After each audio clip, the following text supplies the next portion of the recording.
Welcome to the Gilded Age and Progressive Era, a podcast about the United States and the world in the late 19th and early 20th centuries. I'm your host, Michael Patrick Cullinane. Welcome back, everyone, to the show. Now, you might remember my next guest, Dr. Benjamin Wetzel. We had an awesome talk about Theodore Roosevelt and religion a few months back. So why is Ben back on the show? Well, he's got another book out. That's right. Ben has published 2 books in 1 year. And for those of you that have published a book or multiple books, you might know how incredible that is. And for those of you that have not yet published a book, it must be shockingly prolific. I don't want to make Ben blush, but each book is a major contribution to the literature on the Gilded Age and Progressive Era. His book on Theodore Roosevelt takes a look at the president's religiosity and his pan-Christian morality. He really is changing the historiography about Roosevelt and where his inspiration for politics and for his personal life came from. Surprisingly, historians have not written much about that, and certainly not since the 1920s. Ben's latest book is called American Crusade, Christianity, Warfare, and National Identity from 1860 to 1920. It's a look at the major wars of the period, which include the Civil War, the Spanish-American War, and World War I, and the ways that ministers and religious figures interpreted American involvement, whether they advocated for military force or whether they plumped for pacifism. What makes it so important is that it weaves together ideas about nationalism and religion, notions of identity, from the national to the personal, and it explains how Christian preachers contributed to public opinion about America's place in the world. Did Americans put the cross above the flag, or was patriotism more important than faith? Ben explores mainline Protestant ministers, evangelicals, and Catholics to show the similarities and differences between these Christian faiths. Welcome back to the show, Ben. Thanks, Mike. It's great to be here. Yeah, it's great to have you here again. And I was just saying, I hope we get this in one take. The listeners won't know this, but the last time you were on, you heroically did a full retake of the entire show because there was some sort of recording error. And I promise I'm saying this, I promise. I hope it goes smoother this time. All right, first off, let me give you an opportunity to say how you came to this topic. The book is called American Crusade, Christianity, Warfare, and National Identity, 1860 to 1920. If you could just say a little bit about how you came to the topic and what drew you to the Gilded Age and Progressive Era. Sure. Well, I've always had an interest in the Gilded Age and Progressive Era, even going back to middle school and high school, I guess, where sometimes that era is overlooked in favor of, World War II. We kind of jump from the Civil War to World War II and kind of leave out things in the middle. But I was kind of always interested in things in the middle. And the origins of this project were in my master's thesis at Baylor University, where I was just doing some primary source research on the Spanish-American War. I didn't know all that much about it, wanted to know more about how religious commentary affected the Spanish-American War, and just came across these comments from these ministers that were just astounding to me, that were equating the kingdom of God with the United States, were giving all kinds of religious sanction to warfare. And I just wanted to understand that mentality as much as I could. I didn't agree with it, and I don't think hardly anybody does today, but I wanted to understand why these progressive ministers thought this way about foreign affairs and thought this way about warfare and about the character of the United States. It opened up all kinds of questions for me about the meaning of America and the role of religious Americans within it, and the ways that nationality, nationalism, and Christianity have been blended. And I think the height of that was in the Gilded Age Progressive Era. So that was a start. That fed into my doctoral dissertation at Notre Dame, and then through a lot of edits afterward into this book with Cornell. Well, it's interesting because I know when I was reading about the period, Josiah Strong and the idea of a sort of Christian mission in the world certainly was a point of interest in my own readings. But let's start yours at the beginning, because this book starts in 1860. What makes religion, and let's start, I guess, with the big idea. What makes religion important for the study of U.S. diplomacy and warfare? Yeah, I think the short answer is we're very anachronistic if we don't take religion as one of the central acting forces in this time period. I'm just about a third of the way through reading right now Mark Knoll's latest book, 850 some pages, America's book, The Rise and Decline of a Bible Civilization. And for the first half of the 19th century, he's just able to show how interwoven everything Bible was and everything else that happened in American life. And that's certainly true all the way through the Civil War era, that if we want to understand how people thought about slavery, how they thought about nationalism, how they thought about warfare itself, for many Americans, it came back to some kind of at least residual Protestant understanding of those sorts of things. So religion was everywhere in this period. And when you're talking about in the Civil War, over 700,000 soldiers killed, that kind of mass carnage demanded religious explanations. What was God doing in this? Would those soldiers go to heaven? How did we understand America's place in divine and providential destiny? So we might look at warfare today and think about it in purely sort of realpolitik terms or kind of geopolitical strategy, but in the Gilded Age and even a little bit back before that in the Civil War era, religion was absolutely essential to how I would say the vast majority of Americans began to interpret something like this fratricidal conflict. Yeah, I think it probably says a lot more about historians than it does about history or the past, I guess, is that, it's been written by people that mightn't have been as religious or spiritual even as they were back then. But as I was reading, something else became really evident. How a minister preaches about war says something about their beliefs and their idea of the value of human life. So how did Christian ministers advocate for war and yet tell their parishioners that they respected their existence? I mean, I guess Jesus and sacrifice must factor in there somehow, but there is this sort of paradox almost, isn't there, about the value of human life and then sending people off to war? Yeah, you're right. And I opened the book on the very first page with a quotation from Bill Dwight Hillis, who was the second successor to Henry Ward Beecher at Plymouth Church in Brooklyn. And Hillis saying in response to some peace proposals during World War I that too much stress has been laid on the value of human life, and that everything great in the world has been accomplished through martyrdom. So yes, you have a specifically Christian notion at play with martyrdom and sacrifice, going back to the atonement, going back to Jesus on the cross, dying in the service of a greater enterprise, something like that. You also have a broadly Christian culture that just assimilates those ideas. And then you have, I think, a Victorian idea, too, of duty and of laying down your own interests in the sense of a greater cause. So, yes, I think there is a paradox in Christian ministers encouraging, and in some cases, like Beecher's congregation in the Civil War, sponsoring a regiment, paying for their outfitting and equipment and so forth. And then also, supposedly, the guardians of individual dignity and what we might call human rights. But for them, and, Theodore Roosevelt usually says it best, that, righteousness above peace. And that at the end of the day, you stand up for your principles, or as Wilson said in his address to Congress asking for war in 1917, the right is more precious than peace. And so at the end of the day, if it's human life or if it's righteousness and duty, the Victorians are going to go with righteousness and duty. That's brilliant. I mean, it's the whole book is full of these paradoxes, though. I mean, it starts off, as you say, and by the way, well done on getting so many personalities and preachers into this book. It's not a massive book. It's, what are we talking about? 200 pages, but you managed to cram in a number of people. And in terms of paradoxes, there's two main ones. So I think there's that one about human dignity and value. And then there's the other one about nationalism. If the United States is God's country, then how do religions account for differing visions about the national mission? Like the Civil War offers probably the starkest case in point on that, where there are ideas of righteousness and they vary by section or state. But that whole paradox about the national identity and vision for the future seems to be wrapped up with religion as well. Yes. Certainly true for religion. And I really only tackle Christianity in this book. I don't really talk about Judaism or professed non-believers or things like that. I don't even include Mormonism really in this.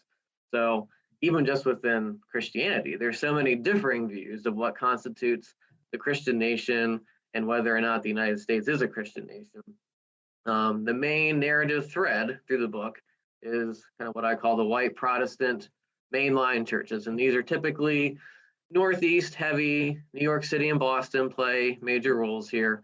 They're typically led by progressive ministers who, by the late 19th century, have assimilated textual biblical criticism, Darwinism, who think of themselves as up to date, the social gospel. And they're the most nationalistic and enthusiastic about warfare and empire. But then I try to contrast them with other groups in the Christian tradition. So Black Methodist commentary on the Civil War was interesting, and in some ways sounded a lot like the white Protestant mainline, like Beecher and Horace Bushnell, but also, as you would expect, had a different, what I call a kind of counterpoint flavor to that as well. Much more attuned to the sufferings of slaves, much more attuned to the ways in which the United States failed to live up to its ostensibly Christian mission. And then you kind of see that same story repeated as I look at Catholic commentary on the Spanish-American War. Again, some of which sounded just like the mainline Protestants, but a number of which were very concerned that the United States was fighting a Catholic power in Spain, that we were a nation of Protestant schismatics and not authentic Christians, and that in some cases, maybe even Spain was the more righteous country. And then you follow that up one more time with World War I, as I look at Missouri Synod Lutherans, many of whom were still German-speaking in their congregations and their schools, and who had specific theological reasons, but also social reasons, to just have a different perspective on the character of the United States, that were pretty parochial, pretty inward-centered in their communities, not really aspiring to national leadership, and thus, again, more critical of the United States as a Christian nation, as inherently righteous, more supportive of Germany, only grudgingly accepting the war when the United States came into it in 1917. And so, yes, to get back to your point, there's this idea of America as a Christian nation, very common in kind of mainline and evangelical Protestant circles. But even within the spectrum of Christianity, there's a lot of diversity about how American Christians were thinking about those wars, thinking about whether they were righteous or not, and thinking about what God was or was not doing in them. Yeah, that's a great summary of the book and the chapters. I want to delve into each of them because I think they can tell us a lot more about the United States in this period.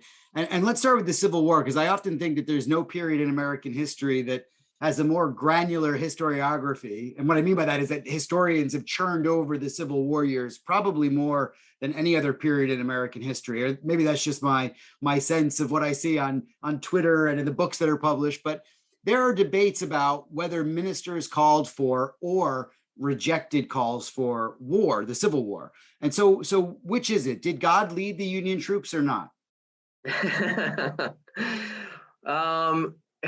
Yeah, I think for both North and South, the answer was yes. And again, this book, well, things it doesn't do, I don't talk about the South really at all in there. It's just kind of focused on the Northern commentary here. The historiography on the Civil War and religion has really picked up in the last maybe 15 years or so. Mark Knowles' The Civil War as a Theological Crisis has been important. George Rabel's God's Almost Chosen People is a really systematic religious history of the Civil War. And then Harry Stout's interesting book, On the Altar of a Nation, really looks at the Civil War from a moral point of view. So I used all those to kind of buttress or at least kind of frame the arguments that I'm making here.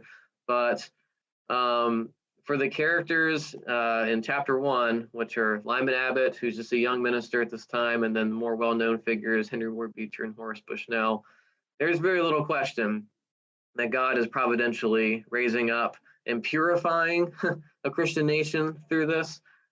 Beecher is the most confident, maybe, of the three, and his comments, especially after Union victory, are just astonishing. If you look at Lincoln's second inaugural, in which he's very humble and very theological, very biblical, and very nonpartisan in his reflections on what God did or did not do through the war, Lincoln's somewhat agnostic about that. The Almighty has his own purposes, and they can't be reduced to We were right and they were wrong. You compare that speech to what Beecher gives at Fort Sumter in 1865 at the re-raising of the American flag. It's just the most sort of purple prose. He has this paragraph where he's envisioning Jefferson Davis and Robert E. Lee being plunged down into hell by God because of the treason that they've committed. Beecher is the most confident that God is leading the nation. And I think that's true as a broad statement about the Northern Protestant clergy. And it's certainly true about the Southern Protestant clergy too, although I haven't done all the primary source research in that. The interesting contrast then is with the African American leadership. And I don't know if that's where your next question is. It absolutely was. It was exactly, you could read my mind. That was perfect. Yeah, I don't know if you noticed, I had the pleasure of interviewing Christina Dickerson Cousin, who's got a book out about the African Methodist Episcopal Church. It was a few weeks back, and your book covers this as well. And that's exactly where I was going. How do they differ from other Christian sects on the issue of war, and what can they teach us about nationalism and faith, especially this idea about providentialism? Yeah. It was very interesting to read the Christian Recorder, which was almost exclusively my source base for that chapter. So it was this periodical published by the African Methodist Episcopal Church, the AME Church, headquartered in Philadelphia, and reaching a pretty wide audience. I mean, I would say mostly Northern, mostly free, but extended to at least a few places in the South, as far as California in some instances. And the way that those editors, but then also the letters to the editor, reflected on the Civil War over the course of the 4 years. There was a lot of change over time. There was a lot of what we would maybe call real-time reflection on what was happening.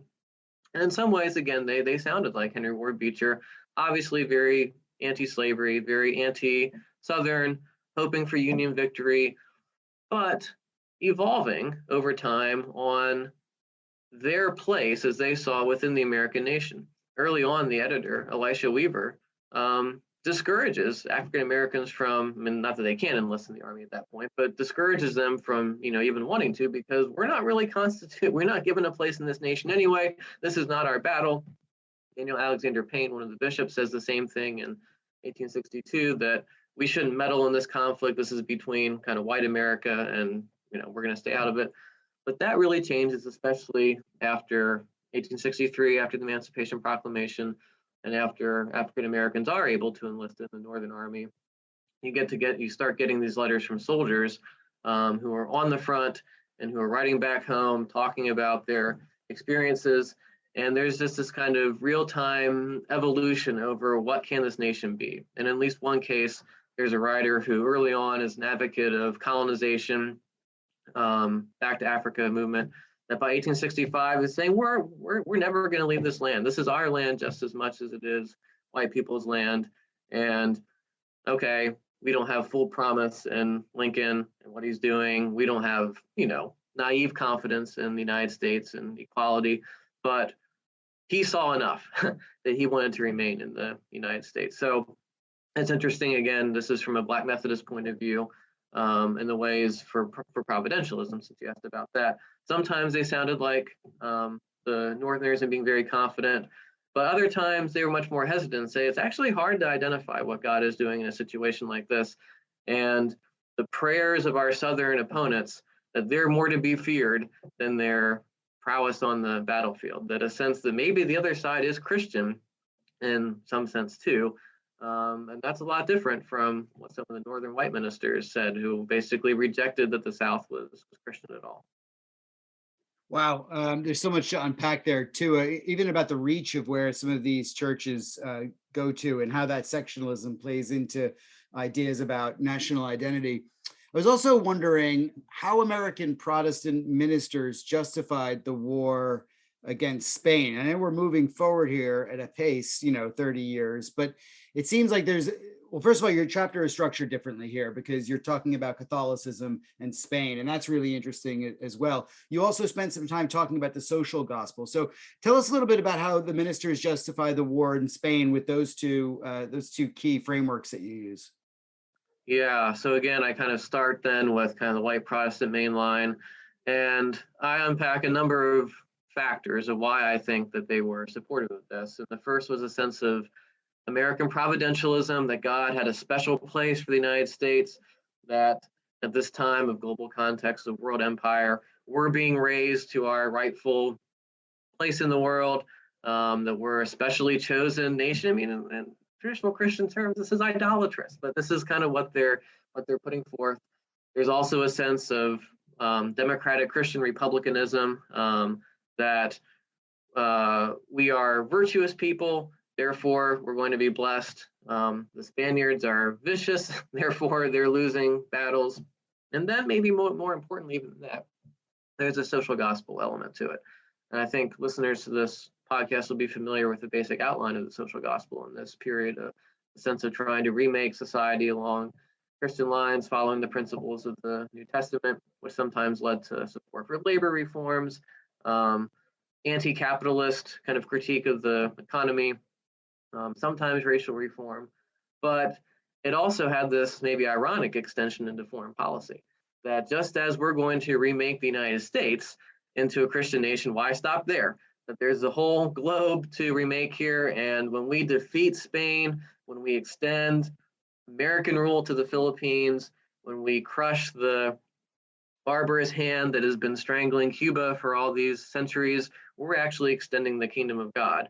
And this leads to all these kinds of paradoxes and ironies. I mean, the chapter title, I use a quote there from someone who's saying this is a war of mercy, right? A war of mercy, right? Again, it's rich in these sort of contradictions, but that's their way of thinking, that when we extend American rule, when we extend democracy, even if that's maybe going to come centuries later, and if we have to have American rule in the Philippines in the meantime, that's much better than Spain, and we are extending in some ways the rule of the kingdom of God around the world. Catholics are much. Yeah, go ahead. Sorry, no, go ahead. Go, because you didn't touch on the Catholic side of things. I'd love to hear what you have to say about that.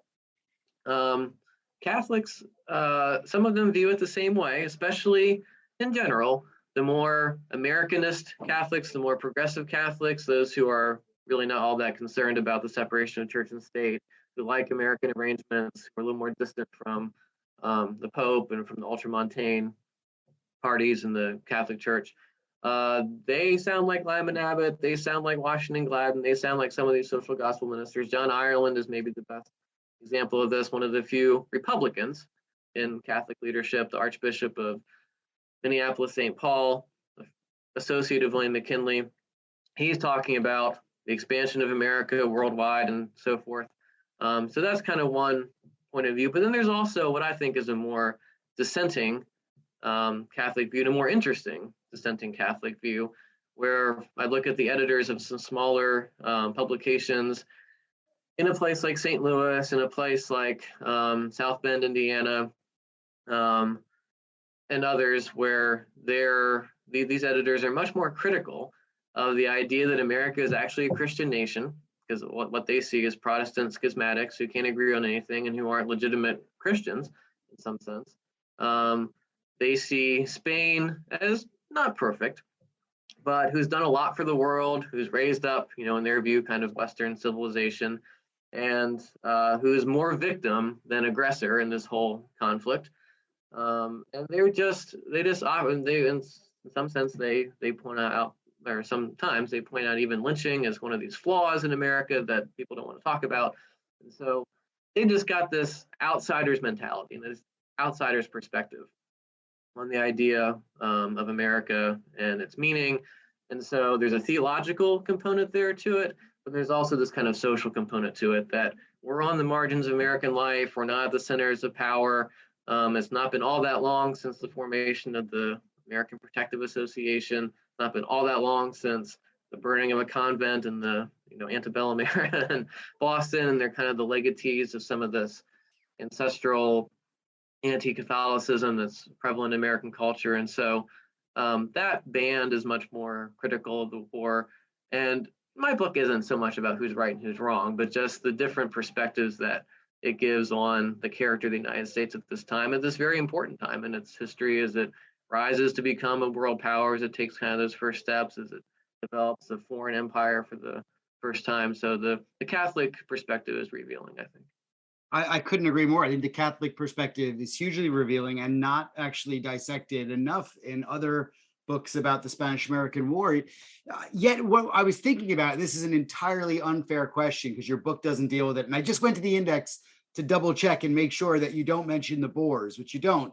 And I'm talking about the Boer War. But the reason why I ask about it is that this is a war that preachers in the US are talking about at the time. I don't actually know what they're saying, but I know Catholic preachers are certainly talking about it. The Irish are very vocal about the Boers and in support of the Boers against the British. I wondered what some of the other ministers were saying, or if you came across any rhetoric, because this is a conflict that is outside of the United States in some ways, at least in terms of its interests in Africa, and yet it is so central to the public consciousness of wars in the late 19th century.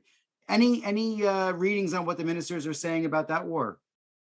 Yeah, I'll probably have to plead ignorance there a little bit just because it's been a little too long since I've been deeply in those primary sources. But what I you're did say it was out, unfair. I'm really sorry. yeah. It's not fair on me. But you're pointing out the global issues that Americans are very much aware of, and I think probably because of missionaries that the American Christians are especially aware of in this time. So whether you're talking about Africa, whether you're talking about the Boxer Rebellion or something like that in Asia, we might have a stereotype of especially conservative Christians as being narrow and parochial and need to be more cosmopolitan. They're actually some of the more cosmopolitan people in this time because of the missionary interest. How interesting. Yeah, brilliant. Well, the War of 1898 gives us a chance to think about religion and American imperialism, as you say, although I guess the Civil War does too, and the genocide of Native Americans. But in 1898, the question about empire seems really explicit, and there is a real popular debate going on in public at this time. So how is that debate framed in religious circles? And I mean, specifically, you have the rise of this sort of like imperial mindset. You could put that associate with a lot of Americans at that time in government, perhaps. But you also have this anti-imperialist movement that you talk about as well. And so how does that play out in religious circles? Yeah, good question. In my research, and I'm happy to be corrected by a listener, but in my research, I can find almost nobody, and maybe I can even say nobody, who's a prominent religious spokesperson who opposes the Spanish-American War. Now, I guess I have to backtrack and say probably Quakers, probably Mennonites, but those are pretty marginal groups in 1898. It's almost unanimous, at least among Protestants, that the Spanish-American War has to come and that it's righteous. Empire is a little bit different. Empire, there's much more division, even among some of those who believe the Spanish-American War was legitimate. They backtrack on empire. And I think of William Jennings Bryan as an example of someone who I quote in there, who is not for subjugating foreign nationals really under any circumstances. Even within, those who are championing the war, some of them are nervous for various reasons about American empire. I'm thinking of the country broadly, but I think this would apply to the religious spokesman too. Some are racist and don't want to incorporate kind of non-white peoples into the United States. Some are concerned about abandoning our traditions of being a colonizer instead of, one who escaped from colonization in 1776. Even some of the Catholics who are willing to stomach the Spanish-American War, they're really nervous about colonizing the Philippines. And for them, there is a specific religious component to that, because that means that the Spanish friars are going to go and that these Protestant missionaries are going to take their place in the Philippines. And so there's a religious layer there to their opposition too. Black Methodists, I found a little bit of commentary on that. They were mostly opposed to empire. They were concerned about, again, subjugating people of color outside the United States as well as subjugating them inside the United States. And so that whole debate about empire, which you've written about and which you know a lot about, is interesting when looked at from the religious angle too. And it does differ somewhat from, some people could justify a war, but then they did balk at actually colonizing the lands that we had acquired through that war. I think that's the real interesting distinction in your book, is that there's this perception of Cuba as being a humanitarian disaster that the United States is coming to save. And there is there's that narrative about the value of human life. But of course, the empire, ministers weren't thinking about the Philippines. The public wasn't thinking about the Philippines in 1898. They only come to think of that really in, the end of that year and maybe the beginning of 1899. Brilliant stuff. Well, tell us a little bit also about how your book deals with class and gender, because they're two themes that are running through this. And you talk a lot about social location and social station. So maybe you could start with those two words. Yeah. I mean, at the end of the day, I'm mostly an ideas guy, and I put most of the analysis into thinking about theology and into thinking about these ideas like the social gospel and American providentialism and how people really believed that they were advancing the kingdom of God by supporting these wars. But I'm also not blind to the fact that there's more earthly factors at play here too. And that can be gender, that can be class, that can be race, and it can also be geographical location, I found in this book. So here I've been influenced by Jackson Lears, by Kristin Hoganson, Gail Biederman, some of those kind of classic books on the imperial era. And, all you have to do is read T.R. Strenuous Life speech to see that there's a whole lot of race and gender going on there in this brief and this advocacy for the United States taking its place in the world. So at the end of the day, I don't think that is the single explanatory factor, especially because I found it to be there less maybe in the writings of ministers than it is in a place like the Strenuous Life. But look, you're talking about white Protestant men in a place like Boston and New England. Boston and New York. Those are kind of the main characters in the odd numbered chapters of this book. And yeah, they're looking around. They're seeing an increasingly secular nation. They're seeing massive immigration from Europe. They've been in that generation that hasn't seen, a kind of serious war since the Civil War, who are concerned about masculinity, who are concerned about the fighting virtues.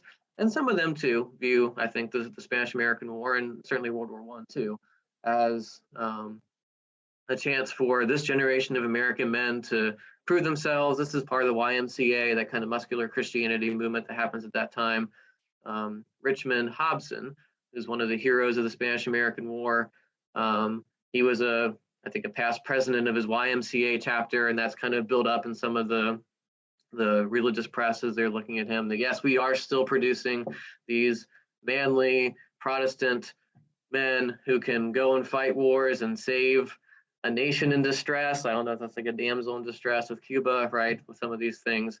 So that's definitely there. It's covered, but I don't think for the people I'm looking at, it's maybe the thing that they lead with. I think the ideology is a little bit more important.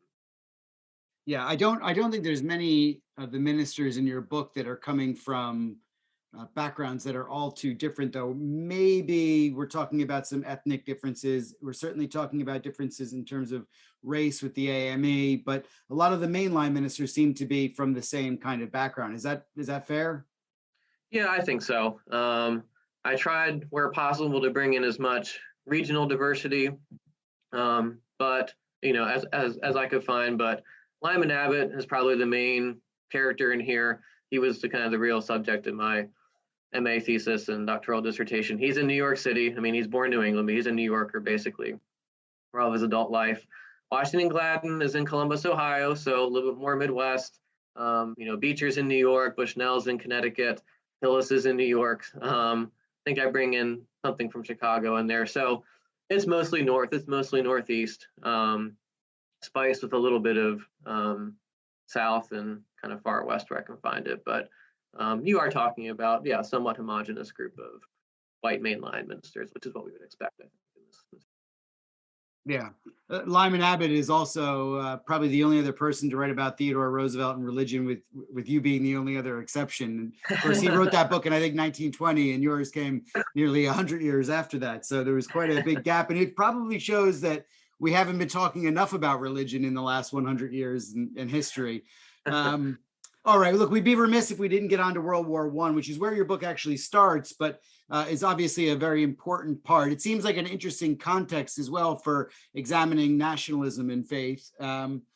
Given that the United States remained neutral until 1917, how do preachers craft their homilies before the war and then after it? And is there a contrast in the rhetoric that they have before 1917 and after? Yeah, there is. I found, again, maybe this isn't shocking, but I found that when war is being debated, there's room for disagreement. But when war is actually declared, whether that's April 1898, whether it's April 1917, you better get on board if you're going to make it in the country at that particular time. And so the Missouri Synod Lutherans, who I look at in chapter 6, they're very divided about the war beforehand, mostly neutral, some a little more pro-Germany, all the way through 1914, 15, 16. But once war is declared in April 1917, explicit opposition to the war pretty much stops. And partly that has to do with their theology, that you have to submit to the governing authorities, and we have to do what we're told. Romans 13 is a really important text, a really important biblical chapter for them in that regard. And so if the United States is going to war, then we're going to have to go to war, and they start to change their tune and start to, not nearly the way as the white mainline Protestants, but they start to trumpet their involvement in their service in that way.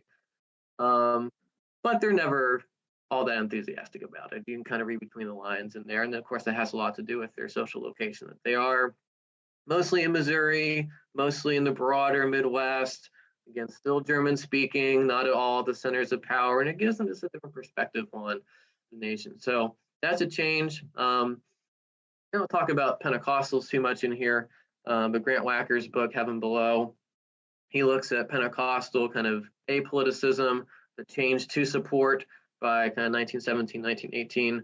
Same thing is true in George Marsden's Fundamentalism in American Culture, where he looks at kind of hardcore fundamentalists and people who are expecting Christ's return, how they kind of change their tune once war is actually declared, once liberty loans are being kind of bought and sold. But there were some clergy, again, like Lyman Abbott, who's, again, a close associate of Theodore Roosevelt, who think that the Allies are right from the very beginning, and who are championing preparedness, who are critical of Wilson for not doing enough, and who can't wait for us to finally get into the war, and then who are over the top, to use a World War I phrase, enthusiastic about it when the U.S. finally gets in April 1917. But the preparedness advocates, I think they're in the minority early on, although I focus on Abbott and his outlook a lot. But once war is declared, look, you're facing jail time. You're facing the Sedition Act if you're outspoken about it. Your opposition afterward. Look at Debs or someone like that. What happened to him? So people get on board pretty quickly once war is actually declared. And just interesting historiographical note: the first real treatment of this is from the early 1930s. This sociologist Ray H. Abrams, who wrote this book, Preachers Present Arms. And for him, it's all about social control. It's all about the Wilson administration, the propaganda campaign, kind of coercing these churches and forcing them to do it. But there's a lot more genuine enthusiasm for it for some of these guys than they didn't need Wilson or Creel or anybody to kind of tell them they had to be patriotic. They were more than happy to do it. And Abbott fits into that camp. So does Bill Dwight Hillis. And they're social gospel people, and this is like the apotheosis of what they've hoped for a long time, a chance to actually remake the world. And Richard Gamble's War for Righteousness is a great book that really explains that mentality even more than I'm able to do in this chapter. So there's some social control, but there's some who are pre-existing patriots and who just think that, okay, we remade Spain and Empire in 1898, now we're going to do Europe in 1917, 1918.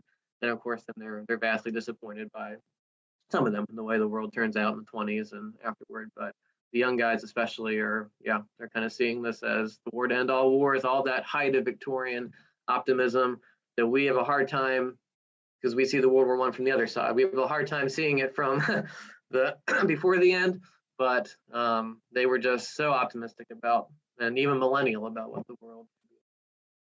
That's an interesting term, millennial. I think it's something that you can see in some of the foreign policy of the United States as well, remaking the world for a new millennium. I just wondered, were parishioners disillusioned with the preachers, though? I mean, if the preachers before the war, and obviously, as you said, Lyman Abbott was calling for preparedness and even intervention, but for those that weren't, I mean, they're talking about the trauma of the Great War for 3 years, and parishioners are listening to them go on about Swampfoot, or as you said, Over the Top, and No Man's Land, and it's a gruesome war that now they're turning on their heads and saying we have to do it. Is there any sort of loss in faith? Do you get a sense that parishioners are disillusioned? Yeah, always a little harder to tell for those who aren't publishing as much. And the book I've been maybe influenced by the most is Jonathan Ebel's book, Faith in the Fight. It looks at religion in the American soldier in World War I, and he's able to look at the Stars and Stripes and some of these other kinds of publications that soldiers are writing for. And if I recall correctly, what he found is they often echoed the sentiments of their pastors back home, that they shared some of these same kind of millennial beliefs, although I think certainly there has to be disillusionment for some of them as they encounter the trenches, as they are gassed and these kinds of horrors that come. I think broadly the lost generation response is true for the 20s, but it would be interesting to trace those soldiers' responses, the veterans' responses in the 20s as they look at the world the war brought, maybe versus the one they thought it was going to bring. And I think Ebel's book is just kind of limited to the Great War itself. That would be a place for further research to see, and maybe it's out there, but veterans and how they were processing through this stuff in the 1920s. I'm going to end with some ministers who repented for their jingoism during World War I. Harry Emerson Fosdick, prominent New York minister, eventually I think preaches at that church that John D. Rockefeller Jr. built in Manhattan. Riverside, yeah, he's the pastor at Riverside for a long time, an opponent of World War II, kind of pacifist by that point because he was so enthusiastic about World War I and because he saw what hadn't turned out the way that he was promised it would be. Reinhold Niebuhr would be another important American theologian who shrinks from some of this Protestant liberalism that had just easily assimilated Christianity and democracy and saw them as two sides of the same coin, and America kind of right in the middle. Niebuhr by the 20s and 30s is moving away from that into a more kind of neo-Orthodox perspective where he's not a fundamentalist by any stretch of the imagination, but he's much more realistic about what war really does and what's possible in human affairs and the reality and prevalence of sin and fallenness in people's lives. I think, again, historian George Morrison has said that sin is one of the few theological doctrines that's empirically proven. And you just look at what people have done throughout time, that there's sin. And a lot of these progressive ministers were so optimistic about improvements in the 19th century, reforms, social Darwinism, that they really lost that sense of sin and fallenness and limits. And Niebuhr was able to kind of bring that back. Again, he said, more than ordinarily patriotic during the Great War. By the 20s and 30s and into the post-war period, post-World War II period, he's much more a spokesman for at least some aspect of traditional Christianity and the fact that perfection isn't going to happen. Utopianism isn't going to happen because people are just sinners at the end of the day and they need redemption through Jesus Christ. I was going to ask about Niebuhr, but I actually, there's presumably a legacy from these ministers that you write about into the 20s, 30s, 40s, maybe even onwards as well. And Niebuhr is obviously one of them, but can you tell us a little bit about the legacy, maybe other sort of strains of thought that you see, reaching back to either the 1860s or World War I and then continuing on? Yeah, Protestant liberalism continues apace throughout all that period. Gary Dorian's 3-volume history of kind of American progressive theology is really important for my understanding of that. From a traditional Christian perspective, they just get more and more detached from kind of what would be considered historic Christian orthodoxy. The interesting change vis-a-vis politics in the United States is that Christian nationalism fades over time. And I did not do extensive research on World War II, but I wanted to do a little bit of comparison at the end of the book because in World War II, you don't have the same enthusiasm from the Protestant mainline about the righteousness of the conflict that you did in these earlier 3 wars that I did write about. And that to me was very interesting because World War II to me, seems more of a slam dunk case of right and wrong. I mean, you've got the attack on Pearl Harbor, you've got the Nazis, you've got the Holocaust, right? But they weren't so convinced that that was a crusade, the same way that they were with the Civil War and the Spanish-American War, World War One. And part of that has to do with the excesses, I think, of 1917 and 1918, of a sense of embarrassment, of being caught up in that wartime hysteria. Fosdick, in this article in the Christian Century in 1928, said that the church had become the mere echo of the warring masses, and that was problematic. That the church needed to be more prophetic, it needed to stand more apart from the culture. And so I don't know if they stood more apart from the culture necessarily, but they stood more apart from the American nation state by World War II, by the Cold War, by Vietnam. You've got a figure like Henry Sloane Coffin, who's a descendant of William Sloane Coffin, one of these enthusiastic ministers in World War I. Henry Sloane Coffin at Yale is, I think people burn their draft cards and stuff. I mean, he's kind of publicly using his influence to oppose Vietnam. If you look at our most recent wars in Iraq and Afghanistan, you're going to find little to no support among mainline church leadership in the United States for these things. And so I think the most consequential legacy long-term for the American mainline churches was a strong reaction against the God and country rhetoric, against the Christian nationalism, and a much more of a retreat into a sense that the United States is not uniquely virtuous, that there are multiple stories to every, or multiple sides to every story, that war and injury and violence is wrong in general, and that is it's like Vietnam, it's very ethically ambiguous. And so that move toward human rights that we kind of started the conversation today talking about, the value of human life, I think that really goes up for those groups, as well as your support from Native Americans. Yeah, I don't hear "Onward, Christian Soldier" on the radio much these days. But right. I have one last question for you, Ben, and this one's it's trivial, but it's interesting to me. So you wrote 2 monographs in a year. For the rest of the academic, well, they were published in a year. Wow, it's a huge accomplishment. For the rest of the book writing world and the academic community, please tell us how you managed to do that. Well, never waste any research you did. That's part of it. Again, the start was a master's thesis, a doctoral dissertation, and then I had 2 years of postdoc at Notre Dame where I did, very little teaching and was able to focus on revisions to this book and then starting the Theodore Roosevelt book that we dialogued about several months ago. Yeah, I mean, look, this is all most of the research is in English. It's modern America.